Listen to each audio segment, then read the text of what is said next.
की हुई थी मौत।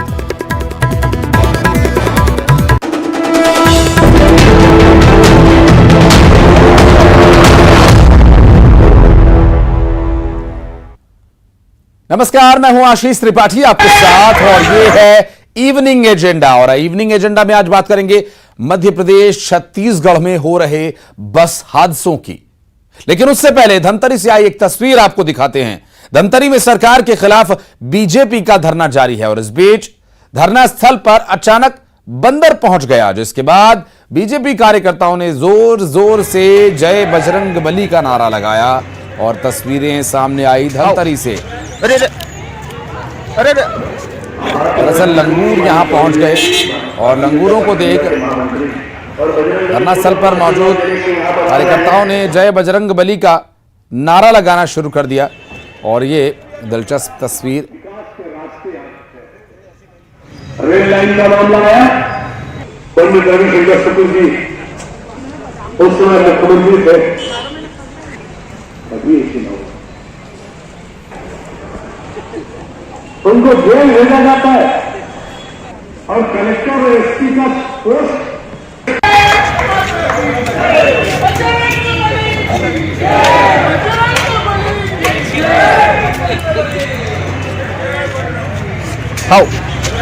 अभिषेक पांडे हमारे सहयोगी हमारे साथ फोन लाइन पर हैं। अभिषेक, कुछ लंगूर वहां पहुंच गए थे, क्या कुछ हुआ उस दौरान? क्या और नारेबाजी की जा रही थी और फिर उसके बाद अचानक माहौल भक्तिमय हो गया, जय बजरंग बली बोलने लगे सभी। जी बिल्कुल, भाजपा का धरना चल रहा था और वो अपने विषय पे भाषण दे रहे थे। एक एक करके सभी नेता, चंद्रशेखर साहू जब पूर्व सांसद जो भाषण दे रहे थे, उसी समय कुछ बंदर आ गए और बिल्कुल मंच पर ही जाकर बैठ गए। ये बड़ी दिलचस्प स्थिति थी और लोग कौतूहल से सब देखने लगे। तुरंत ही विषय बदल गया और सभी भाजपाइयों ने फिर मंच से चंद्रशेखर साहू ने भी जय बजरंग बली के नारे लगाना शुरू कर दिए। सभी जो भाजपाई हो अपनी कुर्सियों से खड़े हो गए और नारेबाजी चलती रही। तो ये अचानक से विषय बदल गया। भाजपा ने जिस विषय को लेकर धरना शुरू किया था, वो बंदरों के आने से अचानक विषय बदल गया। कुछ देर तक काफी माहौल उत्सुकतापूर्ण और दिलचस्प बना रहा। जी लेकिन अभिषेक, जो धरना दिया जा रहा था, इस धरने पर कोई इसका प्रभाव पड़ा? जी नहीं, धरना अपने अंतिम चरण में था। बस खत्म होने से ठीक पहले ही ये बंदर पहुंचे थे और अंतिम भाषण ही जो मुख्य प्रवक्ता थे यहाँ पर, वो चंद्रशेखर साहू को बुलाया गया था, तो उनका भाषण ही चल रहा था और उनका भाषण भी लगभग कंप्लीट होने वाला था। इसी समय ये बंदर पहुंचे थे, तो धरना खत्म हुआ है और बंदर पहुंचे, ये जरा एक साथ हुआ है। ठीक है, बहुत शुक्रिया अभिषेक आपका। और अब बात करेंगे बस हादसों की।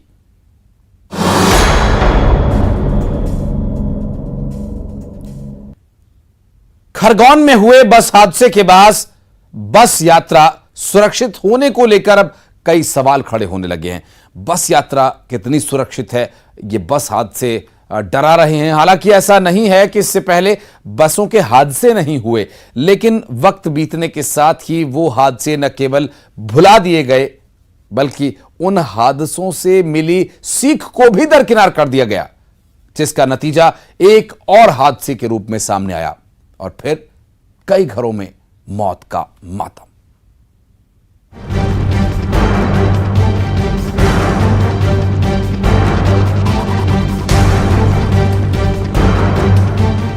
खरगोन के दसंगा में हुए बस हादसे में 25 लोगों की जान जाने के बाद अब प्रशासन और शासन एक्शन मोड में नजर आने लगा है। जो नियम बने हैं, जो कानून पहले से हैं, उनका पालन कराने के लिए अब परिवहन विभाग समेत पुलिस प्रशासन पसीना बहाने के लिए सड़कों पर है और जांच में जुटा है। लेकिन सवाल यह कि कब तक चलेगी ये जांच?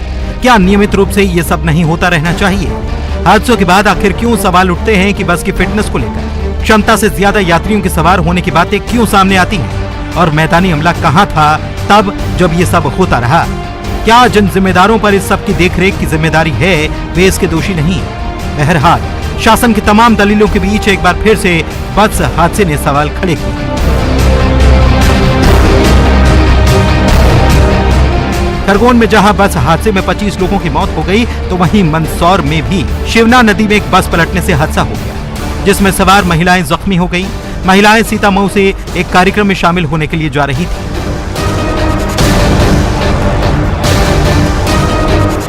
उधर भिंड में बाइक सवार 3 लोगों को तेज रफ्तार गाड़ी ने कुचल दिया। नरीपुरा मोड़ पर रात 10 बजे के लगभग वाहन ने बाइक सवारों को टक्कर मारी, जिसमें 2 युवकों की मौत हो गई, जबकि एक युवक को ग्वालियर रेफर किया गया।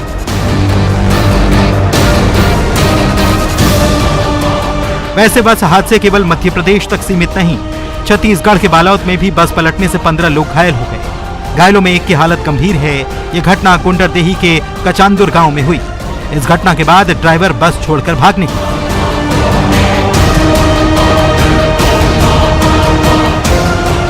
यह घटनाएं बताने के लिए काफी हैं कि सड़क पर किस हद तक की लापरवाही बरती जाती है। खरगोन मामले की बात करें तो यहाँ यात्रियों ने ड्राइवर की शराब पीकर बस चलाने की बात कही थी, जिसके बाद एक्शन शुरू हो चुका है।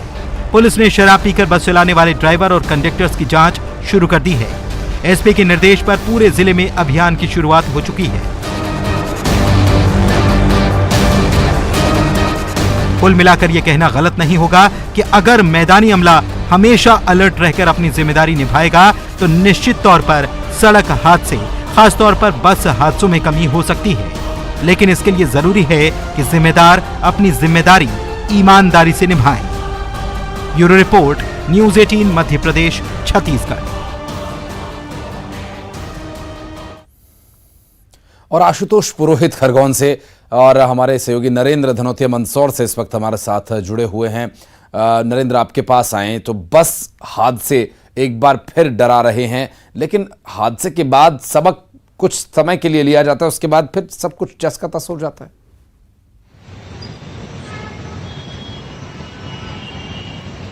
सही कहा आपने कि जब बस हादसे होते हैं तो हादसों के बाद में तमाम तरह की जांच की बात कही जाती है।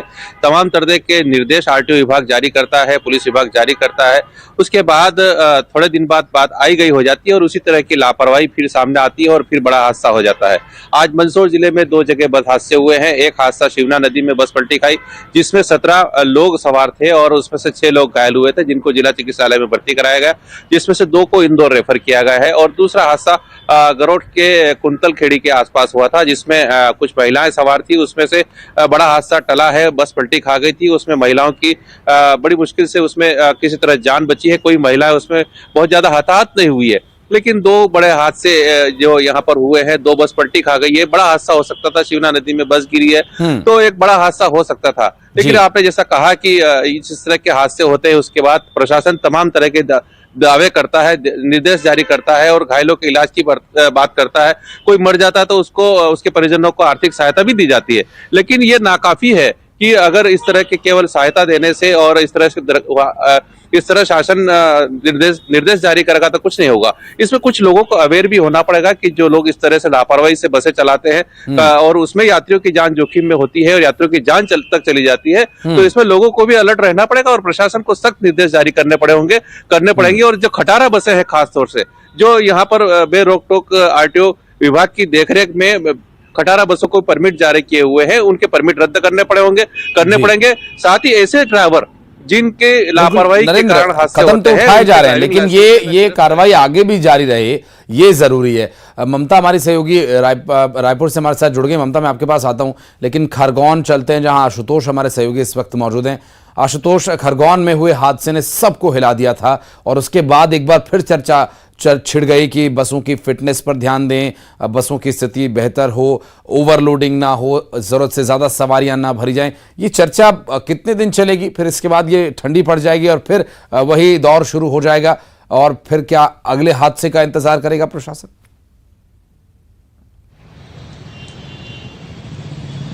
आशीष बिल्कुल सही बोल रहे हैं। जिस प्रकार से खरगोन में जो बस हादसा हुआ है, जिसमें 24 लोगों की मौत हो गई है, उसके बाद पूरे तरीके से खरगोन सहित मध्य प्रदेश के कई जिलों में पुलिस प्रशासन विशेष रूप से अलर्ट हो गया, परिवहन विभाग भी अलर्ट हो गया। लेकिन कुल मिलाकर हर बार यही सवाल उठते हैं कि जब हादसे मध्य प्रदेश में होते हैं तो मध्य प्रदेश में हादसे होने के बाद पुलिस है, प्रशासन है, विशेष रूप से आरटीओ है, ये लोग सब सक्रिय हो जाते हैं। लेकिन ये कार्रवाई जो सतत चलना चाहिए, कहीं ना कहीं ये कार्रवाई में सतत नहीं चल पाती है। अभी भी खरगोन में जैसे फिलहाल हम लगातार न्यूज 18 दिखा रहा है कि पुलिस और प्रशासन दोनों पूरी तरीके से अलर्ट और लगातार कार्रवाइयों का दौर चल रहा है। पूरी तरीके से पुलिस एक्शन मोड में। आज जिस प्रकार से बस स्टैंड पर शराब को लेकर जो मशीन से चेक किया गया था, तो खुद एसडीओपी राकेश मोहन शुक्ला थे, उनकी अगुवाई में 4 थानों को टीआई ने सभी ड्राइवरों को की शराब को लेकर चेकिंग की थी। तो ये कहा जा सकता है कि जब हादसे होते हैं तो हादसों के बाद जरूर सक्रिय हो जाता है, लेकिन ये निरंतरता बनी रहना चाहिए और इस प्रकार की लगातार कड़ी कार्रवाइयां होते रहना चाहिए। साथ ही मैं ये भी बताना चाहूंगा कि खरगोन जो हादसा हुआ था उसमें पुलिस के द्वारा एफआईआर दर्ज की थी। एफआईआर में बस मालिक गैर इरादतन हत्या धारा 304 के तहत पकड़ दर्ज किया गया था, जिसमें बस मालिक प्रवीण सोहनी जो था उनको भी आरोपी बनाया गया था। प्रवीण सोहनी की आज गिरफ्तारी की गई है और गिरफ्तार करने के बाद मेडिकल करा के न्यायालय में पेश किया गया। न्यायालय के द्वारा 24 मई तक के लिए उसको जेल में पुलिस जेल परीक्षा में भेज दिया गया है। और साथ ही जो ड्राइवर है वो फिलहाल निजी अस्पताल में ही भर्ती है, सुनील राठौर। हालांकि जो कंडक्टर था, जिन 3 लोगों के खिलाफ पुलिस ने एफआईआर दर्ज कर दी, कंडक्टर की जरूर इस हादसे में मौत हो चुकी है, दुखद मौत हो चुकी है। तो कुल मिलाकर अब जो है प्रशासन अलर्ट है और लगातार जांच का दौरा चल रहा है। आज भी भोपाल और चेन्नई से जो टीम पहुंची हुई है वो सड़क सहित जो दुखद दुर्घटना हुई बस की हादसे की पूरी जांच कर रही है। लगातार कलेक्टर शिवराज सिंह वर्मा और एसपी धर्मवीर सिंह लगातार मॉनिटरिंग कर रहे हैं, लगातार जांच में लगे हुए कि हादसे का मुख्य कारण की तलाश की जा रही है। जी बिल्कुल। ममता हमारी सहयोगी इस वक्त रायपुर से हमारे साथ मौजूद है। ममता, खरगोन हादसे का असर पूरे देश में दिखाई दिया, पूरे देश में इस तरह के हादसे को लेकर संवेदना प्रकट की गई, लेकिन सड़क पर प्रशासनिक स्तर पर कितनी संवेदना दिखाई दे रही है इसको लेकर? देखिए, हादसा कहीं भी हो लेकिन उसे सबक लेने की ज़रूरत है, लेकिन वो जो सबक है वो दिखाई नहीं देता है। अगर हम बात करें तो कांकेर के पास में एक घटना हुई थी, वहाँ पर स्कूल वैन जो है पलट गई थी। उसके बाद लगा था कि तमाम जो स्कूल वैन है वो उसकी फिटनेस को लेकर जांच की गई और सब कुछ अच्छा हो गया होगा, लेकिन हालात वो उसी तरह से बने हुए हैं। बस हादसे को लेकर अगर हम बात करें तो खरगोन जो बस हादसा था उसने पूरे देश को दहला दिया था और जितने लोगों के जो करीबन 26 लोगों की मौत उसमें हो गई, पर उसके बाद भी सबक जो है वो कहीं भी नहीं मिल रहा है। अगर हम छत्तीसगढ़ की बात करें तो अभी जो चौथिया से लौटते समय जो हादसा हुआ है और इसमें 15 लोग जो है वो घायल हो गए और एक महिला की हालत जो है गंभीर है।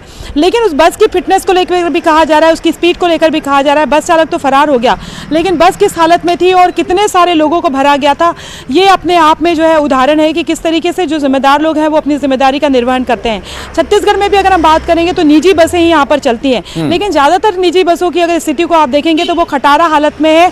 जो AC बसें भी हैं उनकी भी स्थिति इसी तरीके से है और लोगों की मजबूरी होती है कि उन्हें ट्रेनें तो आप देख रहे हैं कि किस तरह की स्थिति हो गई है और ट्रेनों की जो अव्यवस्था के चलते बसों की भी स्थिति इस तरह से हो गई है कि भर भर के लोग ले जाते हैं और लोगों की मजबूरी होती है कि उन्हें यात्रा तो करनी है, ना उनकी जो फिटनेस का ध्यान दिया जाता है। जब इस तरह की कुछ घटनाएं हो जाती है तो ज़रूर आपको लगेगा कि जो ट्रैफिक पुलिस है वो एक्टिव हो जाएगी, लेकिन 2 दिनों के बाद में वही ढाक के 3 पात वाली स्थिति हो जाती है। चाहे फिटनेस को बात करें, चाहे लाइसेंस की बात करें, चाहे परमिट की बात करें, ये तमाम चीज़ें हैं। दूसरी बात अगर हम बात करें तो आजकल एक ट्रेंड चल गया है कोरोना काल के बाद में, बड़ी बसें निकाल ही नहीं रहे हैं जो मालिक हैं वो, क्योंकि इससे जो है इसमें ज़्यादा खर्च हो जाता है, तो छोटी बसें ही सड़कों पर निकाली जाती हैं और छोटी बसों में चाहे जितने जो यात्री हैं आप भर लीजिए और यात्रियों की मजबूरी होती है, उन्हें पता है कि इसके बाद जो है वो बसें मिलना मुश्किल हो जाएगी, तो मजबूरी में वो एक तरह से कहें कि भीड़ की शक्ल में लोग यात्रा करते हैं।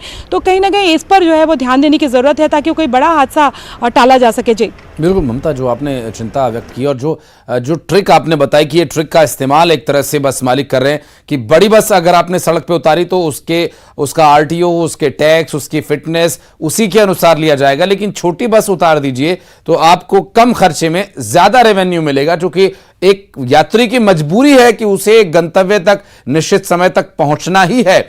ऐसे मामलों पर प्रशासन को नजर रखनी होगी, लेकिन हादसे के बाद कुछ देर के लिए प्रशासन जरूर चेता जाता है। लेकिन रायपुर की स्थिति जिस तरह से ममता ने बताई, वहां पर ट्रेन का आवागमन बहुत ज्यादा बाधित है और इस बारे में अभी तक की जो परेशानियां लोगों के लिए हैं वो परेशानी कैसे हल होगी, इस पर जरूर विचार करना होगा। ममता, प्रशासनिक स्तर पर कोई कदम नहीं उठाया जा रहा, प्रशासन का डंडा कब चलेगा? क्या एक और हादसे का इंतजार हो रहा है? देखिए, प्रशासन के डंडे की बात अगर हम बात करें तो प्रशासन का डंडा जो है वो थोड़े दिन दिखाई देता है। जब इस तरह की कोई घटनाएं होती हैं, इस तरह की दुर्घटनाएं होती हैं, तो प्रशासन को की मजबूरी हो जाती है अपने आप को एक्टिव दिखाना, अपना अस्तित्व बताना। लेकिन अगर ये रोज का काम है, ये रूटीन का काम होता है कि जो सड़कों पर बस चलती है उसकी आप रोज जांच करें, रूटीन जांच होनी चाहिए। और ऐसा नहीं है कि जब सड़क पर बस चलती है तो सबकी आंखों में नजर आता है। ट्रैफिक पुलिस जगह जगह पर खड़ी होती है, आरटीओ जगह जगह पर होता है, लेकिन फिटनेस की जांच कितनी जगह पे होती है? अगर जांच होती तो इस हालात में बसेस नहीं दिखाई देती। दूसरी बात अगर हम बात करें तो यात्रियों की मजबूरी होती है। कई बार आप बसों में बैठेंगे तो आपको समझ में आ जाएगा, बस जिस तरह से हिलती है, जिस तरह की स्पीड होती है, तो वाकई उनको लगता है कि जान हथेली में लेकर जा रहे हैं। लेकिन जाए किसके पास में? और आम आदमी क्या करे? वो अपनी रोजी रोटी की जद्दोजहद में लगा रहे या फिर थाने कचहरी आरटीओ में शिकायत में इसमें वो कर दे। देखिए, जो संपन्न लोग हैं, जो समर्थ लोग हैं, वो तो अपने उससे चले जाते हैं, और दूसरे लोगों की तो मजबूरी हो जाती है। अगर ट्रेनें नहीं ढंग से जिनके पास चली तो साधन बस है अपनी ममता, वो मजबूरी अपने है। साधन का इस्तेमाल करेंगे। लेकिन जो एक मजबूर व्यक्ति है, निम्न मध्यम वर्गीय परिवार का व्यक्ति है, रोजी रोटी के लिए जा रहा है, दिहाड़ी कमाने जा रहा है, अगर वो ऐसे जिसके पास साधन नहीं है, वो उसकी मजबूरी हो जाती है। आशुतोष, शायद जो खरगोन हादसा था उसमें मारे जाने वाले लोग भी इसी लापरवाही और इसी नेग्लिजेंसी का शिकार हुए, और इसके लिए अब प्रशासन जागा है और अब ब्रेथ एनालाइजर टेस्ट कराए जा रहे हैं सब ड्राइवर्स के।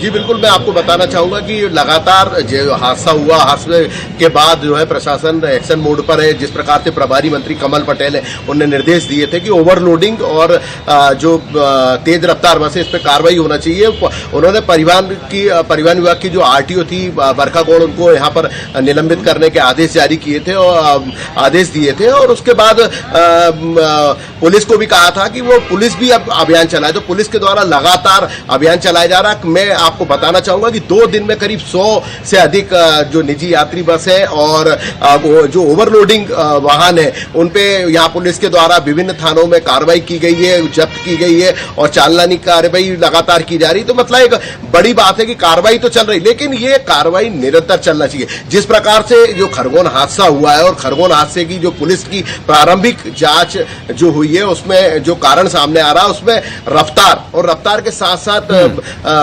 ओवरलोडिंग की बात सामने महत्वपूर्ण बात आ रही। तो ओवरलोडिंग को लेकर आज भी जो है, जो अंकुश लगना चाहिए, जो प्रशासन को कार्रवाई करना चाहिए, वो कहीं ना कहीं नाकाफी है। और अगर ये अभियान जो चल रहा है, ये अभियान कुछ दिनों तक चलेगा, क्योंकि मध्य प्रदेश में कई जगह हादसे होते हैं, कुछ दिन अभियान चलता है, उसके बाद अभियान थम जाता है। मंदसौर की सड़कों पर नरेंद्र, क्या इसका कोई असर दिखाई दे रहा है? हादसे होने के बाद प्रशासनिक स्तर पर सिर्फ ब्रेथ एनालाइजर टेस्ट से काम चलाया जा रहा है या और भी कदम उठाए जाएंगे?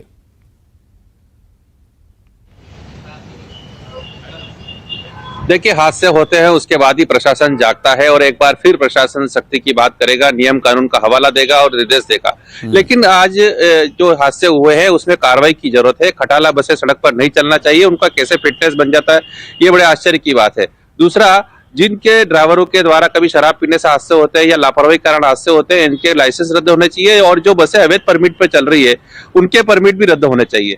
जब तक प्रशासन बड़ी कार्रवाई नहीं करेगा, इस तरह के हादसे होते रहेंगे। तो यही प्रशासन को कार्रवाई करना चाहिए कि जिस तरह के हादसे और ये कार्रवाई नहीं, उनकी ड्यूटी है और ड्यूटी हमेशा निभाने की जरूरत है। जिस तरह का ममता ने जिक्र किया, ये ड्यूटी हर रोज की है और हर रोज इसे आपको करना होगा। आप जिस दिन लापरवाही बरतेंगे उसी दिन यदि कोई हादसा हो गया, तब जिम्मेदारी किसकी है? बहुत शुक्रिया आप तीनों का हमारे साथ जुड़ने के लिए और पूरी जानकारी और बातचीत के लिए। वक्त एक छोटे से ब्रेक का, ब्रेक के बाद भी खबरों का सिलसिला